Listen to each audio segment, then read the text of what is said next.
यकीनन इससे कोई इनकार नहीं कर सकता कि नरेंद्र मोदी के वजीर आजम बनने के बाद इस मुल्क में फिरका परस्त ताकतों के उनके हौसले और बुलंद हुए हैं।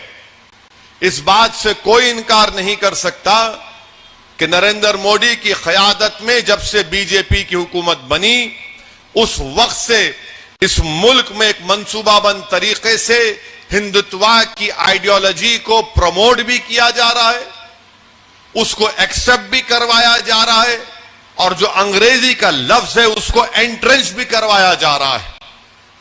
इस बात से कोई इनकार नहीं कर सकता कि जब से बीजेपी की नरेंद्र मोदी की क़यादत में हुकूमत बनी, इस हुकूमत ने पूरी कोशिश कर रही है कि भारत के मुस्लिम माइनॉरिटीज को उनसे सौतेला सलूक किया जाए और इनकी पूरी कोशिश यही है कि भारत में जितने कमजोरियां और गलतियां होती हैं वो गलतियां और कमजोरियां नरेंद्र मोदी के सरकार की गलत पॉलिसियों की बुनियाद पर होती हैं, तो वो उसका इल्जाम मुसलमानों पर लगाकर अपनी कमजोरियों को, अपनी बदनामियों को छुपाने की कोशिश करते हैं। इससे कोई इनकार नहीं किया जा सकता कि जब से नरेंद्र मोदी की सरकार बनी है वो भारत के संविधान को कमजोर नहीं बल्कि उसकी धज्जियां उड़ाने का काम कर रहे हैं। इससे कोई इनकार नहीं किया जा सकता कि जब से नरेंद्र मोदी भारत के वजीर आजम बने हैं, हमारे कॉन्स्टिट्यूशन में, हमारे आईन में जो theory of separation of powers है उसको नरेंद्र मोदी बहैसियत एग्जीक्यूटिव उसको धज्जियां उड़ा रहे हैं, उसको कमजोर कर रहे हैं। इससे कोई इनकार नहीं किया जा सकता कि जब से नरेंद्र मोदी भारत के वजीर आजम बने हैं ये हुकूमत सिर्फ एक मजहब को प्रमोट कर रही है, जबकि हुकूमत का काम यह होता है कि वो किसी भी मजहब को प्रमोट ना करे। हुकूमत का कोई मजहब नहीं होता, मगर यह हुकूमत एक मजहब को प्रमोट कर रही है और इसके प्रमोशन में सबसे ज्यादा काम अगर कोई सेल्समैन का कर रहा है तो उसका नाम भारत के वजीर आजम नरेंद्र मोदी का सफ़े अव्वल में शामिल होगा। इससे कोई इनकार नहीं किया जा सकता कि जब से नरेंद्र मोदी की हुकूमत बनी है अनकॉन्स्टिट्यूशनल तरीके से अपनी अददी ताकत की बुनियाद पर भारत की लोकसभा में अनकॉन्स्टिट्यूशनल कानून को बनाया जा रहा है जिसमें ट्रिपल तलाक भी शामिल है। ट्रिपल तलाक का कानून अनकॉन्स्टिट्यूशनल है। यह कानून बनाकर नरेंद्र मोदी की हुकूमत ने यह बता रहे हैं कि अगर इस कानून के तहत किसी मुसलमान को गिरफ्तार किया जाएगा और दूसरे मैरिजेस के एक्ट में कानून के तहत किसी को गिरफ्तार किया जाएगा और कोर्ट दोनों को सजा देती है, तो अगर किसी मुसलमान को सजा होती है तो 3 साल और किसी गैर मुस्लिम को सजा होती है तो 1 साल। ये अनकॉन्स्टिट्यूशनल है। दूसरा उसमें गलती ये की कि ये कहते हैं कि अगर कोई बेवकूफ किस्म का मुसलमान अपनी बीवी को ट्रिपल तलाक देता है तो शादी खत्म भी नहीं होती मगर उसको गिरफ्तार भी करना है। जुर्म होगा तो गिरफ्तार करना ना, मगर हमारे वजीर आजम माशाअल्लाह इतना जबरदस्त उनका आईक्यू और दिमाग है कि वो कहते हैं कि शादी तुम ट्रिपल तलाक भी बोलो तो शादी नहीं टूटेगी मगर तुमको जेल भेजाएंगे।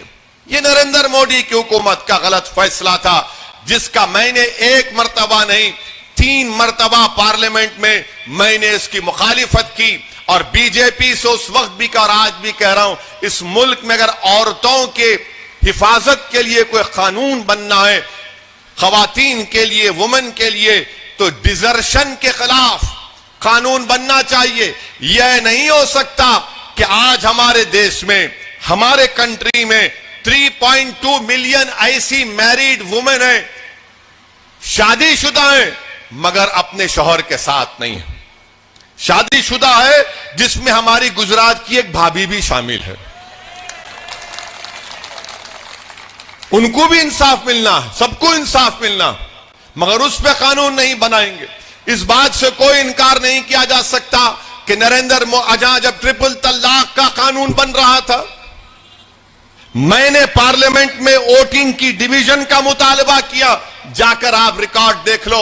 आज ये डीएमके कांग्रेस के लोग असदुद्दीन ओवैसी को और टीटी दिनाकरन के अलायंस को कहते हैं बी टीम है। आपने क्यों वोट नहीं दिया? क्यों वोट नहीं दिया आपने? इस बात से कोई इनकार नहीं कर सकता कि नरेंद्र मोदी की हुकूमत ने अनलॉफुल एक्टिविटीज प्रिवेंशन एक्ट का कानून बनाया। अमित शाह जुलाई 2019 में कानून लाए और उसको इतना बदतरीन और गलत तरीके से बना दिया। आपको मालूम उस कानून की तायीद कौन कर रहा था? मैंने पार्लियामेंट में खड़े होकर मेरी स्पीच है, सुनो आप। चिदम्बरम के बेटे कार्तिक चिदम्बरम जो एमपी है तमिलनाडु के, उनके सामने कहा कि 2008 में जब यूपीए की गवर्नमेंट थी उस वक्त भी मैंने अपोज किया था।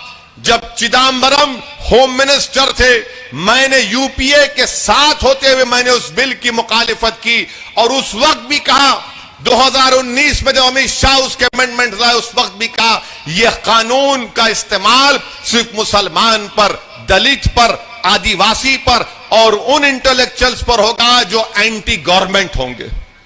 और मैंने पार्लियामेंट में खड़े होकर कहा कि मैं अल्लाह से दुआ करता हूं कि कांग्रेस के लीडरों को जेल में डाला जाए, वो कम से कम 5-5, 6-6 साल, 7 साल जेल में रहकर निकलेंगे तो तब उनको दलित, आदिवासी और मुसलमानों की तकलीफ समझ में आएंगी। तो कांग्रेस के पूरे एमपी खड़े हो गए, कार्तिक चिदम्बरम भी खड़े हो गए। मैंने कहा तकलीफ हुई ना अब तुमको तकलीफ हुई ना अब? बोले तुम्हारा जिक्र किए तो तुमको तकलीफ हुई। ये नरेंद्र मोदी की हुकूमत ने काम किया। कांग्रेस पार्टी ने यूएपीए बिल का सपोर्ट किया।